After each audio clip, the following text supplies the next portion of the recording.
नमस्कार, मी तुषार निकम, उपाध्यक्ष निर्भय महाराष्ट्र पार्टी। माझ्यासोबत आमचे माहिती अधिकार संघटनेचे जिल्हाध्यक्ष विजय देशमुख आणि युवा जिल्हाध्यक्ष आझाद पवार आहेत। आम्ही चाळीसगाव शहरातल्या या सिग्नल चौकात उभे आहोत। आम्ही वारंवार इथे फेसबुक लाईव्ह केले आहेत। फेसबुक लाईव्हमध्ये आम्ही प्रशासनाच्या चुका दाखवतो आहे। इथे सुद्धा प्रशासनाने चूक केली आहे का हा जो सर्कल आहे हा इकडे पाहिजे होता, चुकीच्या जागी आहे, लोकांना चक्कर मारता येत नाही आणि हे कधी ना कधी काहीतरी उद्भवेल असं वाटतच होतं। आणि काल सदानंद भाऊचा ॲक्सिडेंट झाल्याचं कळलं। हा बॅनर उतरवत आहे दादा, हा एवढा आवाज ठेवून बॅनर इथं लावून ठेवला। नगरपालिकेला लाज वाटली पाहिजे, नगरपालिकेला की एवढा बॅनरची परवानगी द्यावी का इथे, परवानगी नसेल तर कारवाई करून टाका।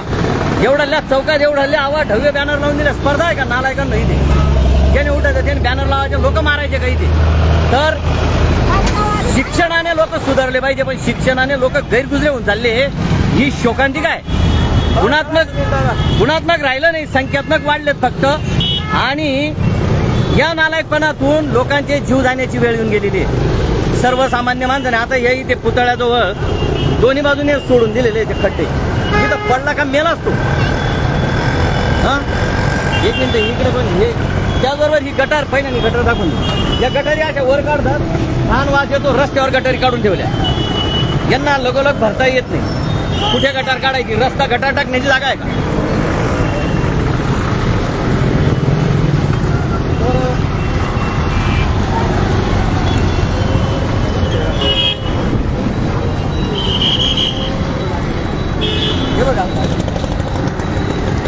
तिथे जर बॅनर लावला तर तो तिथून येणारा बोल त्याचा इथेच येतो डायरेक्ट बसवाल्याचा किंवा ट्रकवाला कोणी आला तरी जागा सोडून दिलेली आहे। काहीतरी कच्चं मटेरियल टाकायला पाहिजे, काहीतरी करा ना। तुम्हाला काय करायचं असेल म्हणजे सगळं चुकीचं चाललं। तिकडच्या बाजूनी पण तसंच आहे, त्या बाजूलाही तसंच आहे।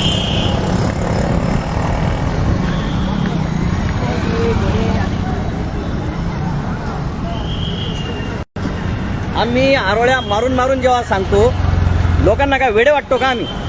आम्ही सांगतो अरे आम्हाला समजतं, तुम्ही समजून घ्या। इथं तुमचा आमचा सगळ्यांचा जीव जाण्यासारख्या गोष्टी आहेत। इथं काय विचारून गोष्टी घडतील का? तर ह्या गोष्टींवर या प्रशासनाने ताबडतोब कारवाई झाली पाहिजे, यांच्या चौकशा झाल्या पाहिजेत। हा सर्कल चुकीच्या जागी नेण्याचा म्हणजे तो मुन्नाभाई इंजिनियरच असावा। तो कशा काय सह्या करतात चुकीच्या याच्यावर? कोणाचा किती दबाव आला तर करू नये, चुकीच्या गोष्टी करूच नयेत, चौकात करू नयेत।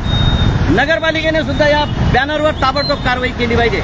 इथे अनेक सामाजिक संघटनांनी आम्ही सुद्धा वेळोवेळी आवाज उठवलेला आहे। सोशल मीडियावर आम्ही टाकत आलोय की बॅनर चौकात लावू नका, तरी बेशर्मासारखे लावतात आणि लोकांच्या जीवाशी खेळ हा होतोय।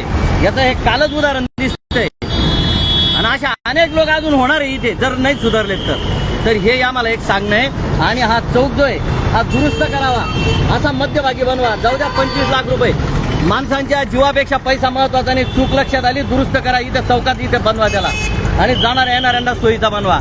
या चुकीमुळे लोक मरतील अजूनही। तर हे एक आव्हान करतो आणि थांबतो। धन्यवाद। तुम्हाला बोलायचं? बोला व्हिडिओ। चाळीसगाव तालुक्याची जी परिस्थिती आहे ती बिकट परिस्थिती आहे। ट्रॉफिकचा तर विषय आहेच, भरपूर विषय आहे। काल भाऊंचा अपघात विषय कळालं का त्या ठिकाणी बॅनर लावल्यानंतर इकडनं जी गाडी जाईल तो गाडीवाला जसा टर्न मारायचा तिकडनं गाडीवाला कसा येईल बा, त्याला समोर दिसणार पण नाही कोण येतोय कोण नाही। म्हणून हा प्रकार घडलेला आहे। आपला नगरपालिकेच्या ज्या चुका आहे, हा चौक पण त्यांनी थोडासा इकडे केला असता म्हणजे ट्रॉफिकला वळण झालं। नाही, हा याचा पीडब्ल्यूडी वाल्यांचं पुरी ट्रॉफिक यांनी केलेला आहे ना रोड। हा, आणि नगरपालिकेने परवानगी का दिली? आपल्या एरियात कोणत्या गोष्टी होत आहे हे बघितलंच पाहिजे। आणि हा खर्च वाया गेलेला आहे त्यांचा, आवडा डवडा खर्च झालेला आहे, पण त्याला काही अर्थ नाही। आणि तिकडे सर मी उभा राहिलो ना आता 20 मिनिटा पहिले, तर ती गटरमध्ये ना एक गाडीवाला डायरेक्ट पडून चालला होता। तर तिथे एकदम घाणेरड्यासारखा वास येतोय। इतक्या मोठ्या त्यांना जाळ्यानी काही नाही। सायकलवाला एखादा रोड क्रॉस करायला बा, एखादा पायी माणूस सुद्धा तो चालला जाईल छाती इतक्या। इकडे आदत हे बाई गांधी दाखव का? झाडतात काय झाडतात? रोज झाडतात ना चौक। शांत. आणि एखादा मोटरसायकलवाला जर इकडे गेला तरी चाक जर इथे गेलं तो पडल्याशिवाय राहणार नाही. असं येईल बघा तो. इकडनं एखादा मोटरसायकलवाला आला ना तर पडल्याशिवाय राहणार नाही. पडूनच जाईल.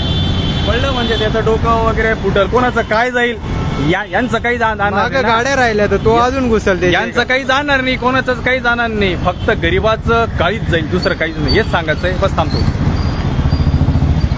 लाचखोर भ्रष्टाचारी, हेच करे देशद्रोही, काम चुकार भ्रष्टाचारी, हेच करे देशद्रोही. मग कर्मचारी असोत कोणी असोत, जो कोणी कामचुकारी करेल, लाचखोरी करेल आणि असे कामं करेल तर तो देशद्रोहीच मानावा असा